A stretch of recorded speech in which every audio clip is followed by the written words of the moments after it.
there's one thing that head coach Mike Zimmer, GM Rick Spielman, and this Vikings organization does not want to admit right now, and that is that this team is in a rebuild. And they didn't want to admit it last offseason, and that's probably why we are in the situation that we are in. So yesterday, when the Yannick Ngakoue trade was announced, where they shipped him out to the Baltimore Ravens for a third-round pick and a conditional fifth in 2022, Rick Spielman made himself available to the media on a Zoom call. It's typically the time of the year where he does his one media appearance, and that's usually during the bye week. I think it just happened to be accelerated a little bit because of the circumstances surrounding everything. By the way, wearing the Minnesota Wild hat today because we signed Marco Rossi to a entry-level contract, so exciting stuff. But yeah, the interview yesterday, I read it after it happened. I didn't get to see it in real time. I don't know if it was available to watch in real time. I don't think it was.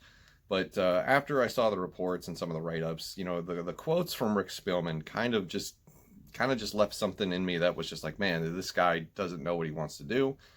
This guy's clueless. He's just, going in these roundabout ways of trying to dance around the situation. So I thought I'd share my thoughts with you guys on that situation.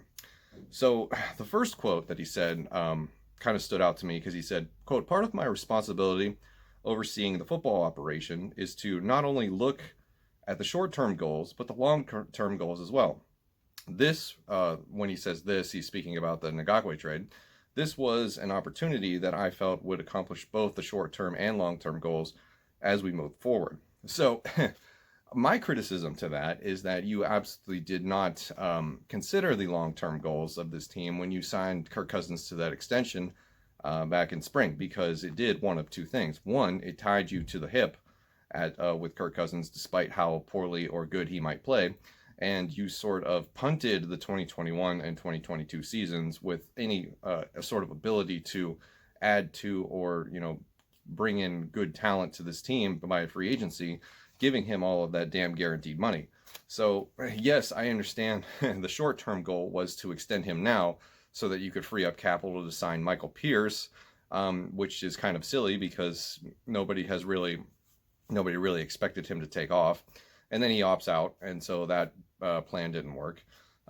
Yeah, you couldn't have foreseen the whole COVID situation. I understand that, but at the same time, you are structuring this massive quarterback contract with all of this guaranteed money that kicks in a number of years, and there's no way to get it off your books without incurring a whole bunch of dead money. So basically, to try to win now, which, let's be honest, we all, hindsight is 2020. We realize now that was a pipe dream. We didn't want to admit it because we bought into the process, trust the Zimmer process. You can't, slick Rick with his 15 draft picks. We all thought it was going to be roses and sunshine heading into the season. And then it turns out that this roster is not good and it can't compete because they continue to ignore problems while throwing huge contracts at veterans like Kirk Cousins and Anthony Barr.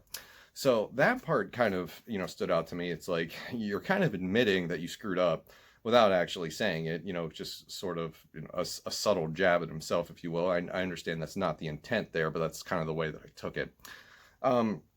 The next thing was where he sort of fended off the rebuild question, where he said, we've got two good wide receivers, Justin Jefferson and Adam Thielen.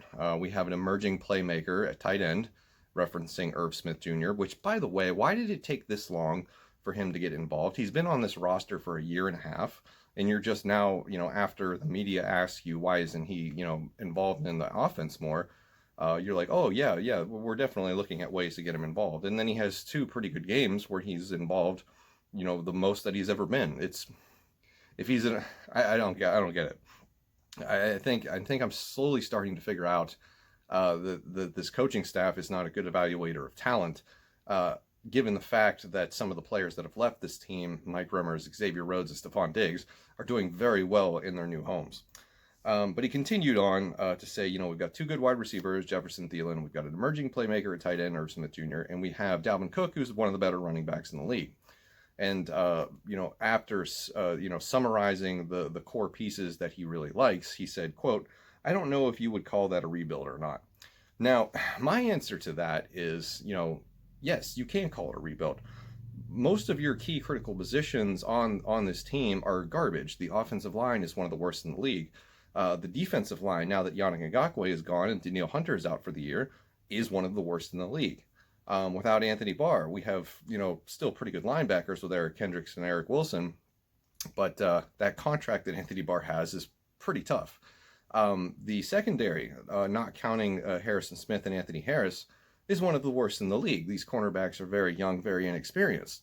So the offensive line, the defensive line, and the corners in a league where you need pass protection, pass rush, pass coverage, it is all an abomination. So it's clear that this is a rebuild. Now, you can have really good pieces during a rebuild. Let's take the Panthers, for example. The Panthers have Christian McCaffrey. They have DJ Moore. They were able to turn Robbie Anderson into a wide receiver 1 this year. It's kind of, there's some similarities there. The fact that Justin Jefferson is coming along to be a wide receiver 1. And the Panthers defense is very young. It's very inexperienced, very, very young and inexperienced. They spent all of their draft capital this year on defensive players. They spent no draft picks in 2020 on the offensive side of the ball. They used them all on defense. Now, that sounds like something Mike Zimmer would want to do. It's like, hey, I've got all these draft picks. Can I have all defense, please? Because he's a defensive-minded head coach. And that, to me, suggests that there are people in other places who see a rebuild coming. They get rid of core pieces. The Panthers got rid of, aging veteran Greg Olsen. They decided to move on from Cam Newton. And they've jettisoned a lot of their talent since their Super Bowl run a number of years ago. And they went into the season figuring to be one of the basement teams because it was just so inexperienced. And yes, they had Teddy Bridgewater, who, by the way, when Teddy Bridgewater comes to Minnesota later in the season, that's going to give old Rick Spielman a good wake-up call when he sees that. So yeah, it's you look around the league, you can see that, yes, you can have exceptional pieces at certain positions, but if you don't have the core pieces necessary at prominent, positional groups, it's a rebuild. It just, as a matter of fact, it is. So that bugs the hell out of me. It's the fact that he won't commit one way or the other. It's like, yeah, we can still win now. Well, I expect us to win games this season, as that's always the plan. Well, yeah, of course. That's just saying all the right things in front of the camera. And lastly, one of the other quotes that just made me roll my eyes so hard that I'm lucky they didn't roll out of my head was talking about Kirk Cousins. Quote, "I don't think anyone has lost any faith in Kirk Cousins. I expect him to come back and after the bye week and play well for us." You're the only one. You're literally the only one that expects him to come back after the bye week, go to Lambeau Field against the Green Bay Packers and Jari Alexander and Kevin King and all of them, with the pass rush that they have from the Smiths and, the offensive line that they have to go up against this, pedestrian pass rush that we're going to have without Yannick Ngakoue or Danielle Hunter. You're the only one that's expecting him to do well. Yeah, he'll probably have garbage time stats when Aaron Rodgers puts up 30-some points and we have to play from behind for 3 quarters.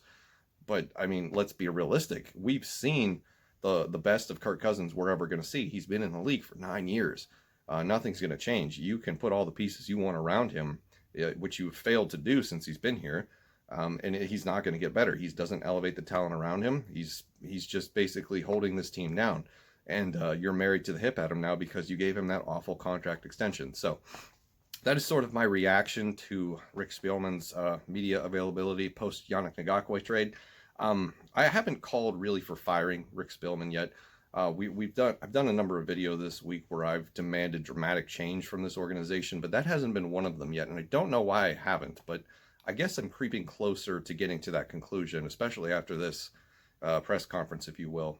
So I guess it remains to be seen what we get in terms of, further moves and roster moves before the deadline. And then, I don't know, I feel like if Mike Zimmer gets fired, I think you have to fire him too, kind of like Atlanta did with their GM and head coach at the same time. Because if we're going to draft a young quarterback, which I hope we do in the first round in 2020 or 2021, I want that new regime to come in and make that decision, because I don't want to draft somebody and then fire everyone, and then the new regime comes in and like, well, this guy isn't our responsibility. We want our guy, so who cares about him? And that would be a waste. So that's where my thought process is. Let me know what you think in the comments below. Should Rick Spielman be fired? Is he just dancing around the subject? Do you think this is a rebuild? Because I sure as hell do. All right, I'll see you in the next one.